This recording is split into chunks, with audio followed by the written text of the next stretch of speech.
Stand in front of your bathroom mirror tonight, turn your face toward harsh overhead light, then slide a lamp to the side and notice how your jaw seems to tighten, even though your bones have not moved at all. That tiny change is why stubble has so much power in photos, first dates, interviews, and close conversations where your face carries the message before your words arrive. By the end, you will know why that shadow works, when it fails, and how to use it without wrecking your skin. Think of stubble as a dimmer switch for the lower half of your face. When the switch is set right, it adds contrast, softens visual noise, and sends a social signal that reads mature but approachable. When the switch is set wrong, it looks scratchy, patchy, and careless. Picture two photos taken minutes apart in the same room, one clean-shaven and one with a couple days of growth. Most people cannot name the optics, but they usually say the second face looks stronger. The concept is edge contrast. Fine stubble creates a gentle border where jaw meets neck, and your visual system loves borders because they make shapes easier to read at a glance. In controlled image comparisons, faces with clearer lower face contrast are often judged as more defined and more confident, even when expression stays the same. That is the first twist, because stubble is less about adding hair and more about drawing lines. A common misconception says stubble works because it hides the whole face, but that is not what usually happens. Full beards can conceal structure, while light stubble tends to keep your smile, lips, and micro expressions visible. That balance matters in real conversation because people read trust and warmth from movement around the mouth. So stubble can frame strength without muting emotion, and that balance is exactly why it often beats both extremes in casual ratings. Next comes the part most men ignore, which has nothing to do with attraction and everything to do with skin biology. Imagine shaving against the grain before work, feeling smooth for an hour, then getting that hot, prickly burn by lunch. Now imagine leaving short growth for a day or two, and trimming instead of scraping skin to bare every morning. The concept here is barrier stress. Frequent close shaving removes not only hair but also surface lipids and bits of protective skin, which can raise irritation and ingrown hairs, especially for curly or coarse hair types. Dermatology guidance often recommends fewer blade passes and brief regrowth for people who get razor bumps. So the same stubble that changes appearance can also act like a recovery window for your skin.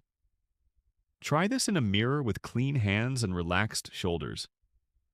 Gently stretch the skin near your jawline and notice where texture, redness, or shine grabs your attention first. Now release the stretch and imagine a fine layer of growth over that exact area. Many people realize the hair would not need to be thick to break up glare and soften small color differences. This is why stubble can make skin look calmer, even when the skin itself has not changed yet.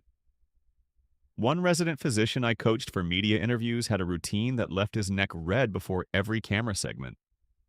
He thought he needed a perfect daily shave to look professional, so he kept scraping closer and getting more inflamed.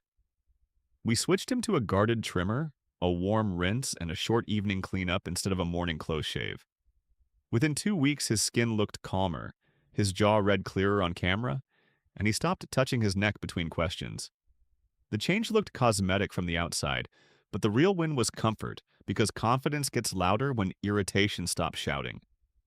Now for the social signal piece, which is where most internet advice gets sloppy.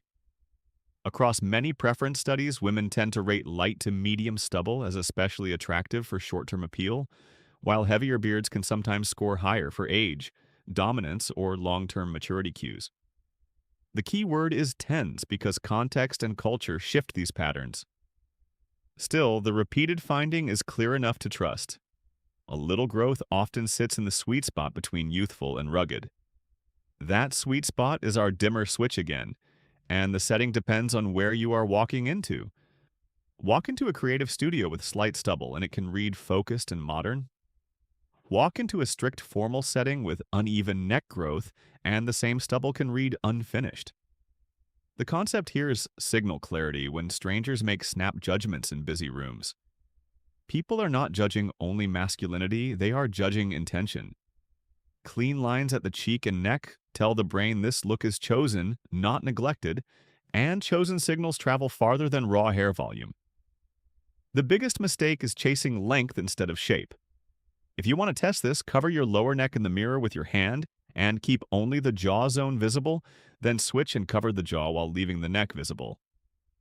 Most faces look stronger when the darkest density stays on the jaw region and the neck stays cleaner. That is because the eye reads downward blur as weight, while it reads jawline contrast as structure. So the target is not more stubble everywhere, but better placement where the face benefits from definition. Another surprise is that very short rough growth can feel worse to your partner's skin than slightly longer softened growth. Fresh clipped tips can be abrasive, while conditioned hair with rounded ends glides better. That means comfort is not only about how you look, but how your face feels in close contact. A gentle cleanser, light moisturizer, and occasional beard conditioner can turn scratch into softness without losing the visual edge. The dimmer switch controls texture too, not just shadow. None of this means stubble is universally best, and pretending otherwise creates bad advice. Patchy zones, very light hair color, acne flares, dress codes, and personal identity all change what works. Some men look far better fully clean-shaven, and some gain strongest presence with a full beard-shaped well. The evidence suggests trends, not destiny. Your face is a real system with skin, bone, hair direction, lighting, and context all interacting at once. Smart grooming wins by reading that system, not by copying a celebrity screenshot. Here's a thought experiment that reveals the whole game. Take the same expression, the same shirt, and the same posture, then imagine 3 versions of your face under identical daylight. A very close shave with visible irritation, balanced stubble with clean borders and longer uneven growth around the neck. Which version would you trust to deliver bad news calmly, pitch an idea clearly, or hold eye contact on a first date? Most people pick the middle because the middle looks intentional, healthy, and emotionally readable. That choice is not vanity because it is communication through visual design. Practical settings usually work like this. Keep growth in the light to medium range, maintain sharp but natural borders, and protect skin first so texture does not sabotage the look. Trim with a guard instead of chasing blade-close perfection every morning if irritation is your pattern. Wash after sweating, moisturize after trimming, and let sleep and hydration do their quiet part, because puffy or inflamed skin can overpower good facial hair design. When photos matter, check side lighting before you leave, since harsh top light can flatten all the benefits. At this point, the mystery from the mirror is almost fully solved. Your jaw did not magically change when the light shifted. The stubble changed contrast, texture perception, and social signaling in one move, like turning a dimmer until the room suddenly feels right. That is why it works so often, and also why careless growth fails so fast. The mechanism is subtle, but the effect is immediate. So tonight, run the mirror experiment once more, this time looking for intention instead of just hair. Set the dimmer where your skin looks calm, your features stay readable, and your message matches the room you are entering. When stubble works, it is not a costume you wear to impress strangers. It is your face speaking with better lighting.